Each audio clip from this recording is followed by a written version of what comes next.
Hello dear aspirants, welcome to T-SAT networks. ఈరోజు మనం ఈ వీడియోలో అర్థమెటిక్లో భాగంగా ఒక టాపిక్ డిస్కస్ చేయబోతున్నాం. టాపిక్ నేమ్ వచ్చేసి నిష్పత్తి మరియు అనుపాతాలు. ఈ టాపిక్కి సంబంధించినటువంటి ఆల్రెడీ ఒక 6 ఎపిసోడ్స్ గతంలో మనం డిస్కస్ చేసాం. సో ఇప్పుడు ఈ వీడియోలో 7th ఎపిసోడ్ డిస్కస్ చేయబోతున్నాం. సో దీంట్లో here is your first question. So ఒక సంచిలో ₹1, 50 పైసలు మరియు 25 పైసల నాణ్యాలు 5:6:4 నిష్పత్తిలో ఉన్నాయి. ఆ సంచిలో ఉన్నటువంటి మొత్తం సొమ్ము ₹45 అయినా 50 పైసల నాణ్యాల యొక్క సంఖ్య ఎంతో కనుగొనండి అంటుండు. ఈ ask to find out the number of 50 NP coins. 50 పైసల నాణ్యాల యొక్క సంఖ్య అనేటువంటిది ఎంతో కనుగొనాలి. జాగ్రత్తగా అబ్జర్వ్ చేయండి. సో యూజువల్గా ఒక సంచిలో మనకి ₹1 కాయిన్స్ ఉన్నాయి, 50 NP కాయిన్స్ ఉన్నాయి, 25 NP కాయిన్స్ ఉన్నాయి. ఇక్కడ రాద్దాం. ఇదేమో ₹1 కాయిన్, ఇక్కడ వచ్చేసి 50 NP కాయిన్ అండి, ఇది వచ్చేసి 25 NP కాయిన్. సో ఇట్లా ఒక సంచిలో ₹1, 50 పైసలు మరియు 25 పైసల నాణ్యాలు ఏ నిష్పత్తిలో ఉన్నాయి అంటే 5:6:4 నిష్పత్తిలో ఉన్నాయండి. 5:4:6 నిష్పత్తిలో ఉన్నాయి. మరి మొత్తం సొమ్ము ఎంత? ₹45. మొత్తం సొమ్ము ₹45. అయితే 50 పైసల నాణాల యొక్క సంఖ్య ఎంతో కనుగొనండి అన్నాడు. సో కాబట్టి మనం చేయాల్సిన పని ఏంటి అంటే, సో ఇక్కడ మొత్తము సొమ్ము ఇచ్చిండా లేదా మొత్తము నాణాల యొక్క సంఖ్య ఇచ్చిండా అనేది ఇంపార్టెంట్. ఇటువంటి క్వశ్చన్స్కి 2 టైప్స్ ఉంటాయి. ఆ క్వశ్చన్లో మొత్తం సొమ్ము ఇవ్వచ్చు లేదా మొత్తము నాణాల యొక్క సంఖ్య ఇవ్వచ్చు. ఈ క్వశ్చన్లో ఇచ్చింది మొత్తము నాణాల యొక్క సంఖ్య కాదు, మొత్తం సొమ్ము ఇచ్చాడు. కాబట్టి చేసే విధానం ఏంటో ఒకసారి గమనిద్దాం. ఇప్పుడు ₹1 కాయిన్స్ ఈజీగా అర్థం కావడం కోసం ఇప్పుడు ఇది ఏంటి అంటే నాణాల యొక్క సంఖ్య, ఇది నెంబర్ ఆఫ్ కాయిన్స్. ఓకేనా? ఇదంతా ఏంటి అంటే నెంబర్ ఆఫ్ కాయిన్స్, నాణాల యొక్క సంఖ్య. ఆ నాణ్యాలు ఏ నిష్పత్తులు ఉన్నాయండి? 5:6:4 నిష్పత్తులు ఉన్నాయండి. 5:6:4 నిష్పత్తిలో ఉన్నాయి. ఇది నాణాల యొక్క నిష్పత్తికి సంబంధించి. మీరు కొంత ఈజీగా అర్థం కావడం కోసం ఎలా తీసుకుందాము అంటే ₹1 కాయిన్స్ ఒక 5 ఉన్నాయి అనుకుందాం. ₹1 కాయిన్స్ ఎన్ని ఉన్నాయండి? 5 ఉన్నాయి. మరి ₹1 కాయిన్స్ 5 ఉన్నప్పుడు ఆ మొత్తం నాణాల యొక్క విలువ ఎంతకు సమానము అంటే 5కు సమానం. అదేవిధంగా ఒక 50 పైసా కాయిన్స్ 6 ఉన్నాయండి. మరి 50 పైసల కాయిన్స్ ఒక 6 ఉంటే వాటి విలువ ఎన్ని రూపాయలకు సమానం? ₹3 సమానం. 25 పైసల కాయిన్స్ ఒక 4 ఉన్నాయండి. 25 పైసల కాయిన్స్ ఒక 4 ఉన్నాయంటే వాటి విలువ ఎన్ని రూపాయలకు సమానం? ₹1కి సమానం. ఇప్పుడు ఈ మనం కింద రాసినటువంటి ఈ 5:3:1 ఏంటి అంటే నాణాల యొక్క విలువల మధ్య నిష్పత్తి, సంఖ్యల మధ్య నిష్పత్తి అంటే నాణాల యొక్క విలువల మధ్య నిష్పత్తి. ఇండైరెక్ట్గా ₹1 కాయిన్స్ యొక్క వాల్యూ ఎంత అంటే ₹5. తర్వాత 50 NP కాయిన్స్ యొక్క వాల్యూ ఎంత అంటే ₹3. అదేవిధంగా 25 NP కాయిన్స్ వాల్యూ ఎంత అంటే సింపుల్గా చెప్పాలంటే ₹1. ఓకేనా? సో మరి 5 భాగాలు ప్లస్ 3 మొత్తం 8 భాగాలు, 8 భాగాలు ప్లస్ ఈ ఒక భాగం ఎంత? 9 భాగాలు. ఈ 9 భాగాల విలువ ఎన్ని రూపాయలకు సమానం అండి? ₹45 సమానం. క్వశ్చన్లో ఇచ్చిన మొత్తం సొమ్ము ఎన్ని రూపాయలు? ₹45. మరి ఇక్కడ వచ్చిన మొత్తం సొమ్ము ఎన్ని భాగాలు? 9 భాగాలు. 9 భాగాల సొమ్ము విలువ ఎన్ని రూపాయలకు సమానం? ₹45 సమానం. క్వశ్చన్లో అడిగింది 50 పైసల నాణాల యొక్క సంఖ్య ఎంతో కనుగొనండి అన్నాడు. మనం ముందుగా ఏం చేద్దాము అంటే అసలు ఈ 50 పైసల నాణాల యొక్క విలువ ఎంతో చూద్దాం. 50 పైసల నాణాల యొక్క విలువ ఎన్ని భాగాలు ఇండికేట్ చేస్తుంది? 3 భాగాలు ఇండికేట్ చేస్తుంది. సో 9 భాగాల విలువ 45కు సమానం అయితే మరి 3 భాగాల విలువ ఎంత అని చేద్దాం. 9 భాగాల విలువ 45కు సమానం అయితే 3 భాగాల విలువ ఎంత? సో దీన్ని సింపుల్గా ఏం చేయబోతున్నాము అంటే 9 × 5. 9 × 5 అంటే ఎంత? 45. అదేవిధంగా 3 × 5 ఎంత? 3 × 5 అంటే ₹15 అండి, ₹15. ఏంటి ₹15? ₹15 ఏంటి అంటే సింపుల్గా చెప్పాలంటే 50 పైసల నాణాల యొక్క విలువ. మరి మన క్వశ్చన్లో కావాల్సింది విలువనా లేదు ఆ నాణాల యొక్క సంఖ్యనా అంటే మనకు కావాల్సింది ఆ నాణాల యొక్క సంఖ్య అండి. సో కాబట్టి ఇక్కడ చేసే విధానం ఏంటి అంటే నాణాల యొక్క సంఖ్య మనకెంతో కావాలి. నాణాల యొక్క సంఖ్య ఎంతో కావాలి అంటే ఈ ₹15ని యూజువల్గా ₹1కి 50 పైసల కాయిన్స్ ఎన్నండి? 2. కదా. రూ. 1కి 50 కాయిన్స్ 2, రూ. 1కి 50 కాయిన్స్ 2 కాబట్టి మరి రూ. 15కి ఎన్ని అంటే 15 ఇంటూ 2 అంటే ఎంతకు సమానం అండి? 30 కాయిన్స్కి సమానం. I hope you understood. ఓకేనా. రూపాయికి 50 NP కాయిన్స్ 2 కాబట్టి మరి రూపాయలకి మొత్తం ఎంత అంటే 30 కాయిన్స్. లేదు మరి ఎన్ని 50 పైసల నాణాలు కలిస్తే రూపాయలు అవుతాయి అంటే మీ ఆన్సర్ ఏంటి? 30. అలా చెప్పినా పర్లేదు. 30 is the answer for this beautiful question. Next question. So చూడండిగా, ఒక పర్సులో 50 పైసలు, 25 పైసలు, 20 పైసల నాణాలు 3:4:5 నిష్పత్తిలో ఉన్నాయట. ఆ పర్సులో ఉన్నటువంటి మొత్తం సొమ్ము వచ్చేసి రూ. 35 అయినా మొత్తము నాణాల యొక్క సంఖ్య ఎంతో కనుగొనండి అన్నాడు. మొత్తము నాణాల యొక్క సంఖ్య అంటే 25 కాయిన్స్ యొక్క సంఖ్య ఎంత, అదేవిధంగా 20 పైసా కాయిన్స్ యొక్క సంఖ్య ఎంత, అదేవిధంగా 50 పైసా కాయిన్స్ యొక్క సంఖ్య ఎంతో మనం సింపుల్గా కనుగొనాలి. మొత్తము నాణాల యొక్క సంఖ్య ఎంతో కనుగొనండి అన్నాడు. వాడు ఇచ్చిన కాయిన్స్ ఏమేం కాయిన్స్ అండి? ఒకటేమో 50 పైసా కాయిన్స్ అండి, మరొకటేమో 25 NP కాయిన్స్ అండి, మరొకటేమో 20 NP కాయిన్స్. ఇవి ఏ నిష్పత్తిలో ఉన్నాయట? 3:4:5 నిష్పత్తిలో ఉన్నాయట. ఓకేనా. 3:4:5 నిష్పత్తిలో ఉన్నాయట. ఇప్పుడు చెప్పండి, 50 NP కాయిన్స్ మొత్తం ఎన్ని ఉన్నాయి? 3 ఉన్నాయి. 50 NP కాయిన్స్ మొత్తం 3 ఉన్నాయి అంటే వాటి విలువ ఎన్ని రూపాయలకు సమానం? 1.5 రూపాయి 50 పైసలు. 25 NP కాయిన్స్ మొత్తం ఎన్ని ఉన్నాయి? 4 ఉన్నాయి. సో 4 ఉన్నాయి కాబట్టి మొత్తం ఎన్ని రూపాయలకు సమానం? 1 రూపీకి సమానం. మరి 20 NP కాయిన్స్ మొత్తం ఎన్ని ఉన్నాయి? 5 ఉన్నాయి. ఎన్ని రూపాయలకు సమానం? 1 రూపీకి సమానం. ఇక్కడ 1.5 ఉంది కదా, అంటే రూపాయిన్నర, రూపాయి అలా ఉంది. అది నిష్పత్తే కదా. నిష్పత్తే కాబట్టి నిష్పత్తి మొత్తాన్ని 10తో గుణిస్తున్నా. ఇక్కడ డెసిమల్ పాయింట్ ఉంది కదా, ఆ డెసిమల్ పాయింట్ క్యాన్సిల్ కావడం కోసం ఏం చేస్తున్నా అంటే ఈ నిష్పత్తి మొత్తాన్ని 10తో గుణిస్తున్నా. 10తో గుణిస్తే ఏమవుతుంది? 15 అవుతుంది. ఇదేమవుతుంది? 10. ఇదేమవుతుంది? 10. దాన్ని మనం ఇంకా సింప్లిఫై చేయొచ్చు కదా. ఇంకా సింప్లిఫై చేస్తే 5 3లో ఎంత? 15. 5 2లో ఎంత? 10. 5 2లో ఎంత? 10. 5 2s are 10, 5 2s are 10, 5 3s are 15. ఇండైరెక్ట్గా ఆ రేషియో ఏమొచ్చిందండి? 3:2:2 వచ్చింది. ఏంటా 3:2:2? 50 పైసల నాణాల యొక్క విలువ ఎంత అంటే 3 రూపాయలు. 25 పైసల నాణాల యొక్క విలువ ఎంత అంటే 2 రూపాయలు. 20 పైసల నాణాల యొక్క విలువ ఎంత అన్నా కూడా 2 రూపాయలు. సో కాబట్టి ఈ మొత్తం 3 + 2 5, 5 + 2 ఎంత? 7. 7 భాగాల మొత్తం విలువ ఎన్ని రూపాయలకు సమానం? 35 రూపాయలకు సమానం. క్వశ్చన్లో అడిగింది మొత్తం నాణాల యొక్క సంఖ్య ఎంతో కనుగొనండి అన్నాడు. మనకు ముందుగా మొత్తం నాణాల యొక్క సంఖ్య ఎంతో తెలియాలి అంటే వాటి కరస్పాండింగ్ అమౌంట్స్ ఎంతో తెలియాలి. కరస్పాండింగ్ అమౌంట్స్ ఎంతో తెలిస్తే సింపుల్గా నాణాల యొక్క సంఖ్య ఎంతో కనుక్కోవచ్చు. సో కాబట్టి దీని నుంచి 3 భాగాల విలువ ఎంత, అదేవిధంగా ఈ 2 భాగాల విలువ ఎంత, ఈ 2 భాగాల విలువ ఎంత అని చేస్తున్నా. సో 7 × 5 అండి. 7 × 5 ఎంత? 35. అదేవిధంగా 3 × 5 అండి, ఈ 2 × 5 అండి, ఈ 2 × 5. 3 5s are 15 rupees, 2 5s are 10 rupees, 2 5s are 10 rupees. ఇది 15 రూపాయలు, 10 రూపాయలు, ఇంకొక 10 రూపాయలు. ఇవన్నీ వేటికి సంబంధించి? నాణాల యొక్క విలువలకు సంబంధించి. మరి మనకు విలువలు కావాలన్నా లేదా వాటి యొక్క విలువలు కాకుండా వాటి యొక్క నాణాల యొక్క సంఖ్య కావాలి అంటే నాణాల యొక్క సంఖ్య మనకు కావాలి. కాబట్టి ఏం చేయబోతున్నాం? మొత్తం మీద 50 పైసల నాణాల యొక్క విలువ ఎన్ని రూపాయలు? 15 రూపాయలు. ఓకేనా. 50 పైసల నాణాల యొక్క విలువ 15 రూపాయలు. కాబట్టి 50 పైసల నాణాల యొక్క సంఖ్య ఎంత అంటే 15 × 2 అంటే ఎంత అండి? 30. ఆ 2 ఎలా వచ్చింది? 1 రూపీకి 50 NP కాయిన్స్ 2 కదా, రూపాయికి 50 పైసల కాయిన్స్ 2 కదా, కాబట్టి 15 × 2 ఎంత అంటే మొత్తం 30 కాయిన్స్.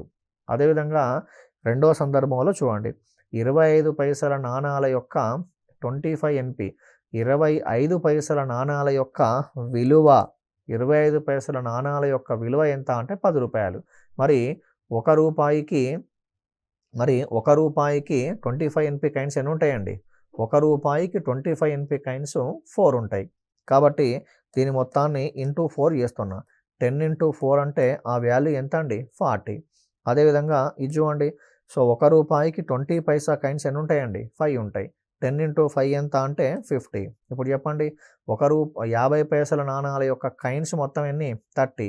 అదేవిధంగా రెండో సందర్భంలో 25 పైసల నాణాల యొక్క సంఖ్య ఎంత? 40. 20 NP కాయిన్స్ యొక్క సంఖ్య ఎంత? 50. మరి మొత్తం సంఖ్య ఎంతో కనుగొనండి అన్నాడు. What is your answer? 120 is the answer for this beautiful question. I hope you understood. ఎంత answer? 120 is the answer. Now let's see the next question. ఈ నెక్స్ట్ క్వశ్చన్ కూడా సంచిలో కైన్స్ అనేటువంటి కాన్సెప్ట్ బేస్ చేసుకుని. ఆల్రెడీ దీనిపైన మీకు 2 మోడల్స్ చెప్పాను. అవి 2 different models.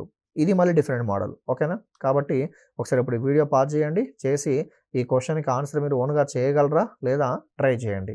Okay. So answer కోసం ఇక్కడ మీరు మళ్ళీ వెరిఫై చేసుకోవచ్చు.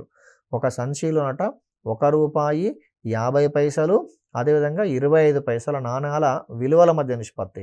ఇంతకుముందు క్వశ్చన్లోనేమో నాణాల యొక్క సంఖ్యల మధ్య నిష్పత్తి అన్నాడు. కానీ ఇప్పుడేమంటుండు? విలువల మధ్య నిష్పత్తి అన్నాడు. వేటికి సంబంధించిన విలువలండి?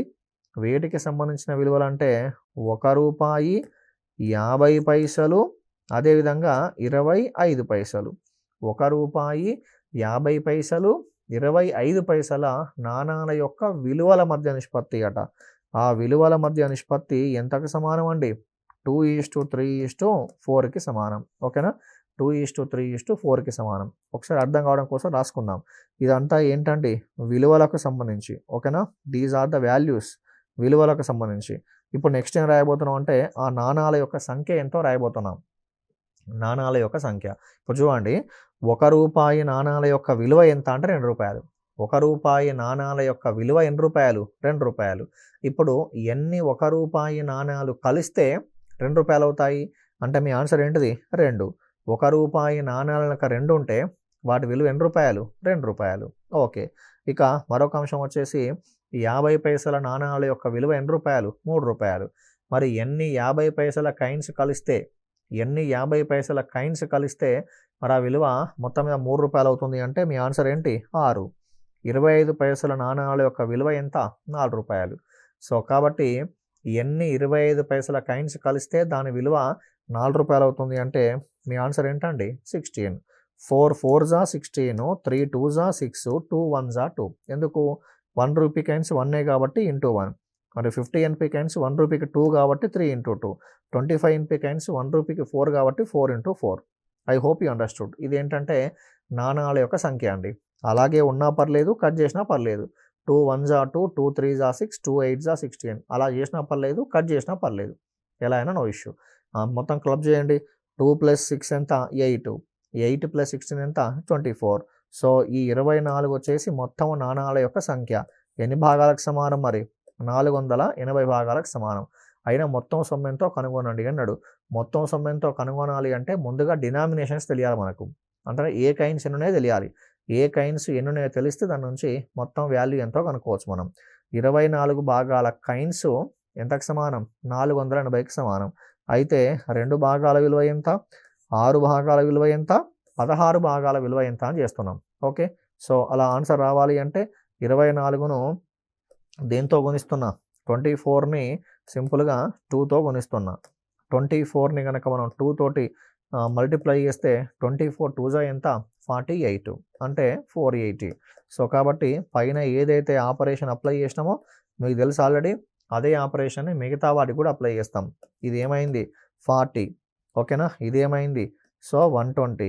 ఇదేమైందండి? 320. ఇవి నాణాల యొక్క సంఖ్యనే.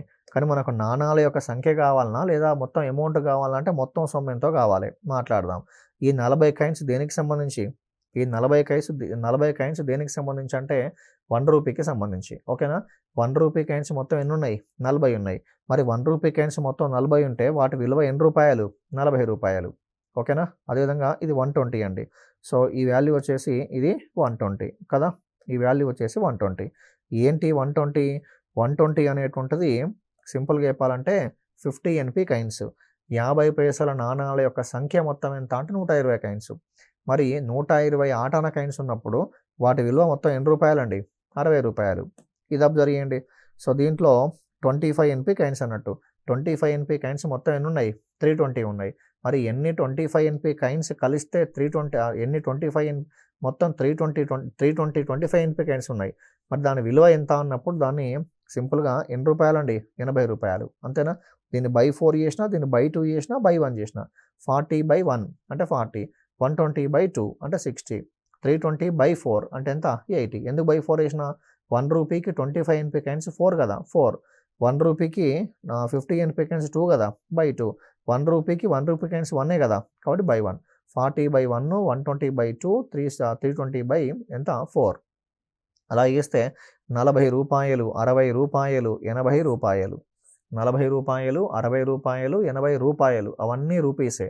కాబట్టి మరి మొత్తం ఎంత అంటే 40 rupees, 60 rupees, 100 rupees plus 80, 180 rupees అనేటువంటిది మొత్తం సొమ్ము అండి. 180 రూపీస్ అనేటువంటిది మొత్తం సొమ్ము.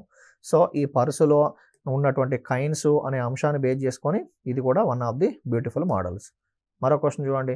సో ఇది కూడా మీరు వీలైతే మరొక మోడల్ అండి, మరొక మోడల్. ఈ కైన్స్కు సంబంధించి యూజువల్గా మనకి ఎన్ని మోడల్స్ అయితే పాసిబిలిటీ ఉంటాయో అవన్నీ కూడా మీకు ఎక్స్ప్లెయిన్ చేయడం జరుగుతుంది. నెక్స్ట్ వన్ చూడండి. ఒక పర్సులో 1 రూపాయి, 50 పైసలు, 25 పైసల నాణాల విలువల మధ్య నిష్పత్తి ఎంత?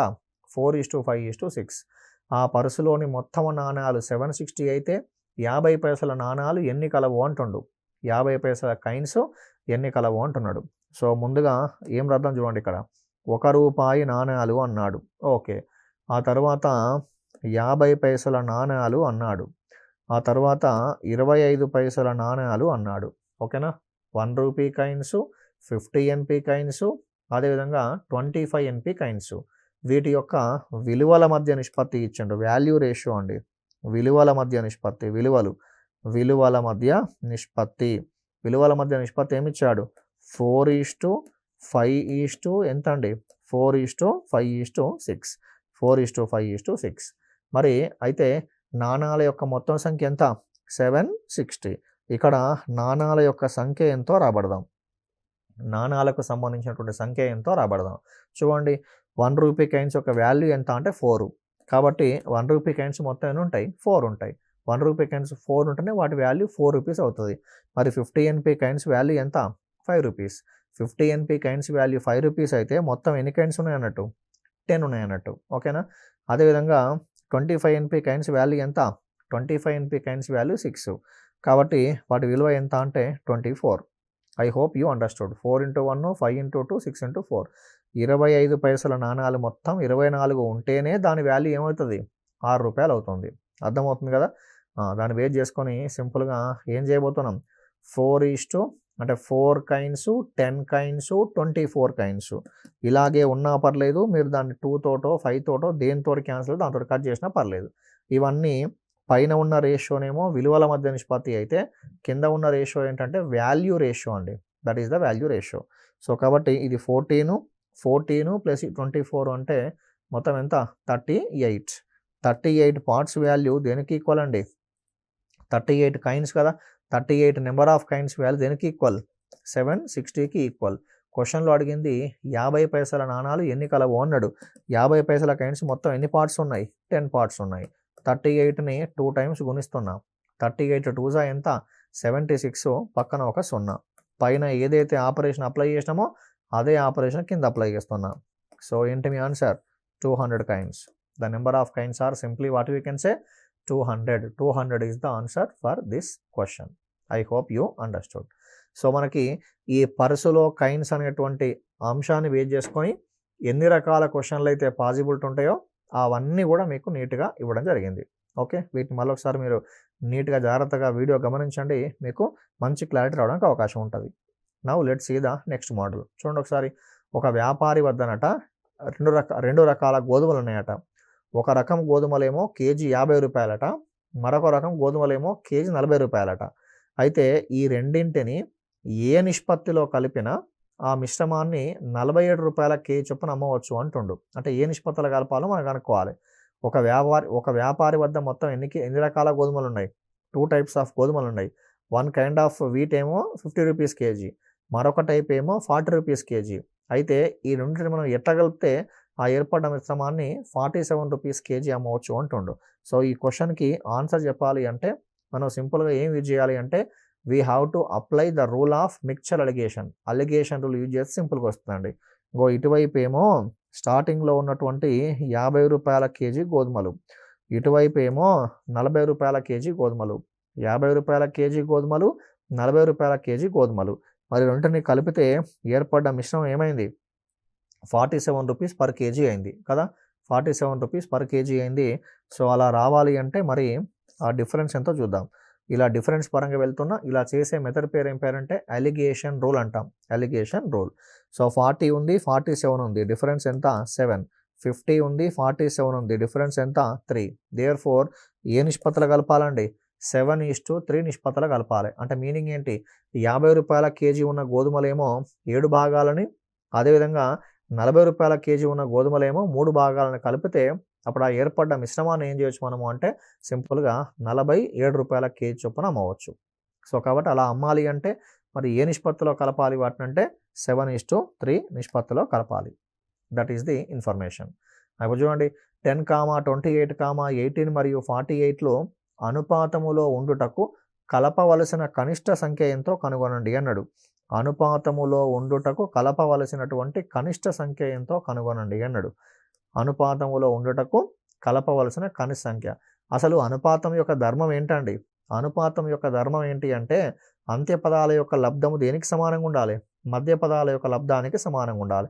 Product of extremes must be is equal to product of means. So కాబట్టి ఆ కండిషన్ వెరిఫై చేస్తాం. అలా వెరిఫై చేయాలంటే కొంత ఆప్షన్స్ ఉంటే ఈజీగా చేసుకోవచ్చు అండి. ఇప్పుడు నేను ఫస్ట్ ఆప్షన్ భావిస్తున్నా. కలపవలసిన సంఖ్య ఏమనుకుంటున్నా? కలపవలసిన సంఖ్యను ఫర్ ఎగ్జాంపుల్ 1 అనుకున్నా. ఏమొస్తుంది అప్పుడు? 10 + 1 అంటే 11. తర్వాత 28 + 1 అంటే 29. ఆ తర్వాత 18 + 1 అంటే 19. ఆ తర్వాత 48 + 1 అంటే 49. ప్రతి సంఖ్యకి 1 1 కలిపితే ఆ నెంబర్స్ ఏమైనాయి అంటే 11 అయింది, 29 అయింది, 19 అయింది, 49 అయింది. ఇలా కలిపాను. ఇలా కలిపిన తర్వాత మరవి అనుపాతములో ఉండాలి అంటే కలపవలసిన సంఖ్యనే 1 అని తీసుకొని చేస్తున్నా. కనిష్ట సంఖ్య అది, లీస్ట్ నెంబర్. ఇవి అనుపాతములో ఉన్నాయా లేదా ఎలా వెరిఫై చేయాలంటే అంత్య పదాల యొక్క లబ్ధం దేనికి సమానంగా ఉండాలి? మధ్య పదాల యొక్క లబ్ధానికి సమానంగా ఉండాలి. అయితే ఇవన్నీ గురించి మీరు ఎగ్జామ్ హాల్లో టైం వేస్ట్ చేయొద్దు. ఒక్కట్ల స్థానం పరంగా వెళ్ళండి. ఇప్పుడు ఈ 11ని 49తో గుణించినప్పుడు ఒక్కట్ల స్థానంలో ఏమొస్తుంది? 9. మరి ఈ 9ని ఈ 9తో గుణించినప్పుడు యూనిట్స్ ప్లేస్లో ఏమొస్తుంది? 1. కాబట్టి ఇది పూర్తిగా గుణించినప్పుడు ఆ నెంబర్స్ రెండు సమానమయ్యే అవకాశం ఉందా? లేదు. కాబట్టి కలపవలసిన కనిష్ట సంఖ్య అనేటువంటిది 1 కాదు. నెక్స్ట్ 2 చూడండి. 10 + 2 అంటే ఎంత? 12. 28 + 2 ఎంత? 30. 18 + 2 ఎంత? 20. 48 + 2 ఎంత? 50. 48 + 2 అంటే 50. సో కాబట్టి ఇక్కడ వెరిఫై చేద్దాం. మరి కలపాల్సిన కనిష్ట సంఖ్య అనేటువంటిది 2 అవుతుందా కాదా అంటే ఇగో అంత్య పదాల యొక్క లబ్ధం, మధ్య పదాల యొక్క లబ్ధం చేసినప్పుడు 0 = ఏమైందండి? 0కి సమానమైంది. కాబట్టి ఆన్సర్ ఇది అవ్వడానికి అవకాశం ఉంది. అదే అని చెప్పడానికి వీల్లేదు. అవ్వడానికి అవకాశం ఉంది. కాబట్టి మిగతా కూడా వెరిఫై చేద్దాం. ఫర్ ఎగ్జాంపుల్ 3 కలిపిన 3 యాడ్ చేస్తే ఇది 13 అయింది, 31 అయింది, 21 అయింది, 51 అయింది. సో చూడండి అంత్య పదాల యొక్క లబ్ధము మరియు మధ్య పదాల యొక్క లబ్ధం క్లబ్ చేసినప్పుడు 1 అనేది 3కి సమానమైందా? కాలే. ఫస్ట్ ఆప్షన్ పక్కా కాదు. థర్డ్ ఆప్షన్ పక్కా కాదు. తర్వాత మరొక ఆప్షన్ ఏం కలపాలన్నట? 4. ఇది ఏమవుతుంది? 14. నెక్స్ట్ ఇదేమవుతుంది? 32. ఇదేమవుతుంది? 22. ఇదేమవుతుంది? 52. సో కాబట్టి యూనిట్స్ ప్లేస్లో ఉన్న వాల్యూ ఈక్వల్గా వస్తుందో చూడండి. అంత్య పదాల యొక్క లబ్ధం అంటే 8 ఉంది. మధ్య పదాల యొక్క లబ్ధం అంటే 4 ఉంది. ఒక్కట్ల స్థానంలో ఉన్న అంకెల పరంగా వెరిఫై చేస్తున్నాం. సమానమయ్యే అవకాశం ఉందా? లేదు. కాబట్టి క్లియర్గా ఆన్సర్ ఏం చెప్పొచ్చు అంటే ఆ కలపవలసిన లీస్ట్ నెంబర్ ఎంత అంటే 2గా చెప్పొచ్చు అండి. మీరు దీన్ని x అనుకొని చేసి 10 + x, 28 + x, 18 + x, 48 + x ఇలా చేసి అంత్య పదాల యొక్క లబ్ధం, మధ్య పదాల యొక్క లబ్ధం అలా చేయడం కొంత కాంప్లికేటెడ్ థింగ్. సో కాబట్టి this is the best way of doing the solution by using options. Now next question. ఇవన్నీ కూడా ఆప్షన్స్ బేస్ చేసుకుని క్వశ్చన్లు అండి. Questions based on options. ఒక డజను అద్దాలను కింద పడేసిరట. డజన్ అద్దాలను కింద పడవేసినప్పుడు పగిలిన మరియు పగలకుండా ఉండిన అద్దాల మధ్య నిష్పత్తి ఎంతో కనుగొనండి అన్నాడు. 12 మిర్రర్స్ ఆర్ డ్రాప్డ్. ఈ ask to find out the ratio between the broken to unbroken. పగిలిన మరియు పగలకుండా ఉండిన అద్దాల మధ్య నిష్పత్తి ఎంతో కనుగొనండి అన్నాడు. సో కాబట్టి ఏం చేయాలంటే సింపుల్గా డజను అద్దాలు అన్నాడు. డజను అద్దాలు అంటే మీనింగ్ ఏంటండి? 12 అద్దాలు కదా. 12 అద్దాలు కింద పడేసినప్పుడు కొన్నేమో పగిలాయి, కొన్నేమో పగలకుండా ఉన్నాయి. డజన్ అద్దాలు కింద పడవేసినప్పుడు కొన్నేమో పగిలాయి, కొన్నేమో పగలకుండా ఉన్నాయి. ఓకేనా? మరి పగిలిన మరియు పగలకుండా ఉండిన అద్దాల మధ్య నిష్పత్తి ఎంతో కనుగొనండి అన్నప్పుడు ఆ పగిలిన మరియు పగలకుండా ఉన్న వాటిని కలిపినప్పుడు మళ్ళీ మనకు ఆన్సర్ ఎంత రావాలి అంటే 12 రావాలి, లేదా 12 చేత డివైడ్ అవ్వాలి. అలా 12 చేత డివైడ్ అయ్యేది ఆన్సర్. చూడండి, పగిలినవి 5 భాగాలైతే పగలకుండా ఉండడం 4 భాగాలట. 5 + 4 ఎంత? 9. 9 అనేటువంటిది 12ని డివైడ్ చేస్తుందా? 9 12ని డివైడ్ చేస్తుందా అంటే చెయ్యదు. కాబట్టి ఫస్ట్ ఆప్షన్ రాంగ్. తర్వాత 4 భాగాలేమో పగిలాయట, 5 భాగాలేమో పగలకుండా ఉన్నాయట. ఈ రెండు కలిపినప్పుడు ఎంత? 9. 9 భాగాలు 12ని డివైడ్ చేస్తాయా? చెయ్యవు. కాబట్టి 12 అనే ఒక నెంబర్ని 4:5గా డివైడ్ చేయడానికి అవకాశం లేదని మీనింగ్. 4:3 అంటే 4 భాగాలేమో పగిలాయి, 3 భాగాలేమో పగలలేదు. కాబట్టి వాటి మధ్య నిష్పత్తి ఎంత అంటే 4:3. ఈ 7 డివైడ్ చేస్తుందా? చెయ్యదు. ఫస్ట్ ఆప్షన్ కాదు, సెకండ్ ఆప్షన్ కాదు, థర్డ్ ఆప్షన్ కాదు. కాబట్టి ఇక మీ ఆన్సర్ ఏంటండి? Fourth option. ఎలా సార్ మరి ఫోర్త్ ఆప్షన్ అంటే 5:1 కదా. 5:1 అంటే 5 భాగాలేమో పగిలినాయి, ఒక భాగం పలగలేదు. మొత్తం ఎన్ని? 6 భాగాలు. 6 అనే ఈ నెంబరు 12ని డివైడ్ చేస్తుందా? చేస్తుంది. సో కాబట్టి 5:1 ఈజ్ ది ఆన్సర్. అంటే 12 అనే నెంబర్ని 5:1గా డివైడ్ చేయడానికి అవకాశం ఉందని అర్థం. 5:1గా డివైడ్ చేయడానికి అవకాశం ఉంది అని చెప్పి అర్థం. Now let's see the next one. ఏంటండి? ఒక తరగతిలోనట 50 మంది విద్యార్థులట. ఒక తరగతిలో 50 మంది విద్యార్థులు కలరు. వీరిలో బాలబాలికల మధ్య నిష్పత్తి ఎంతో కనుగొనండి అన్నాడు. సేమ్ ఇంతకుముందు ఏమో డజన్ అన్నాడు, ఇప్పుడు 50 మంది అన్నాడు, అంతే తేడా. 50 మంది విద్యార్థులు కలరట. వీరిలో బాలబాలికల మధ్య నిష్పత్తి ఎంతో కనుగొనండి అన్నాడు. ఈ ask to find out the ratio between the boys to girls. So అంటే మీనింగ్ ఏంటి? 50ని 2 భాగాలా డివైడ్ చేస్తున్నాం. అలా డివైడ్ చేసినప్పుడు మళ్ళీ వాటిని కలిపితే 50 రావాలి, లేదా 50తో డివైడ్ అవ్వాలి. 3 + 4 ఎంత? 7. డివైడ్ చేస్తుందా 50ని? సో కాదు. 4 + 3 ఎంత? 7. డివైడ్ చేయదు. 5 + 1 ఎంత? 6. డివైడ్ చేయదు. ఆన్సర్ ఎంత? 7:3. ఎలా 7:3 అంటే 7 + 3 ఎంత? 10 భాగాలు. 10 50ని డివైడ్ చేస్తుందా? చేస్తుంది. కాబట్టి ఆ నిష్పత్తిలో ఉండే అవకాశం ఉంది. I hope you understood. Next ఇది చూడండి. ఒక తరగతిలో బాలబాలికల మధ్య నిష్పత్తి 4:3. అయినా ఈ క్రింది వానిలో మొత్తం విద్యార్థుల యొక్క సంఖ్యలో సరి కానిదేది అన్నాడు. చూడండి, ఆ నెగిటివ్ క్వశ్చన్. సరైంది కాదు, సరి కానిదేది అన్నాడు. సరి కానిదేది అన్నాడు నెగిటివ్ క్వశ్చన్.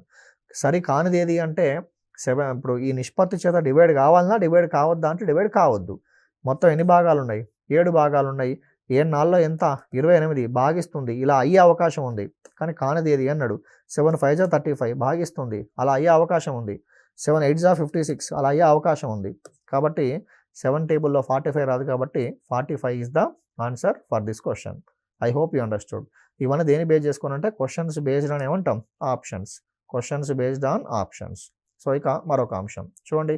ఇది దేని బేస్ చేసుకుని అంటే అనులోమానుపాతము మరియు విలోమానుపాతం అనే కాన్సెప్ట్ బేస్ చేసుకొని ఈ క్వశ్చన్ అండి.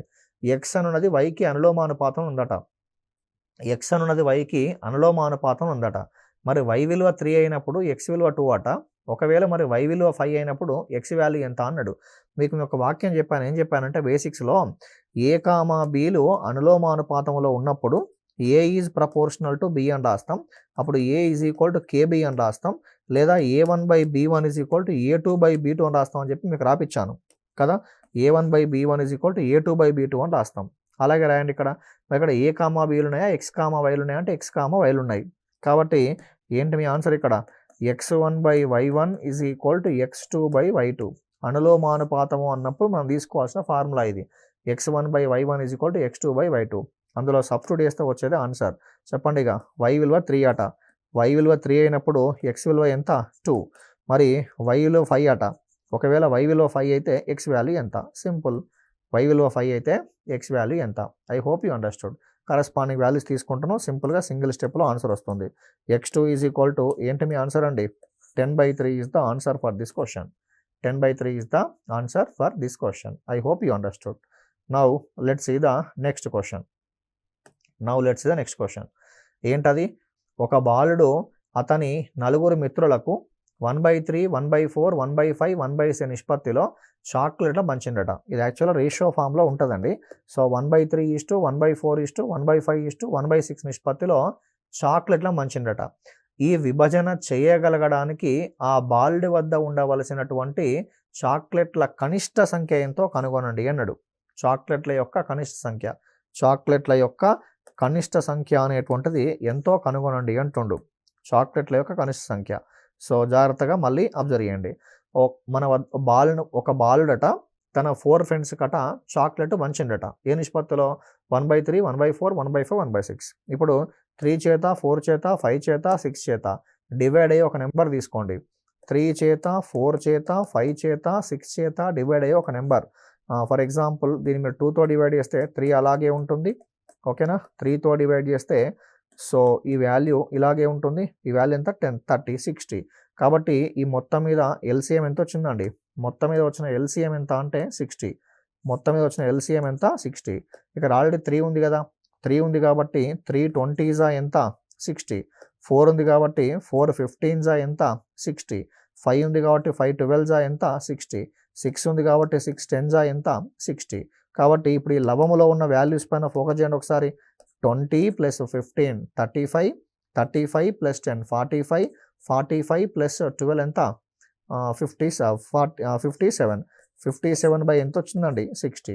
కాబట్టి ఆ విభజన చేయగలగడానికి అతని వద్ద ఉండాల్సినటువంటి లీస్ట్ చాక్లెట్స్ కనీసం ఎన్ని ఉండాలి అంటే 57 ఉండాలండి. 57 is the answer for this beautiful question. So I hope you understood. So ఇది దీనికి సంబంధించి మరికొన్ని ఇంట్రెస్టింగ్ క్వశ్చన్స్ మరొక ఎపిసోడ్లో చూద్దాం.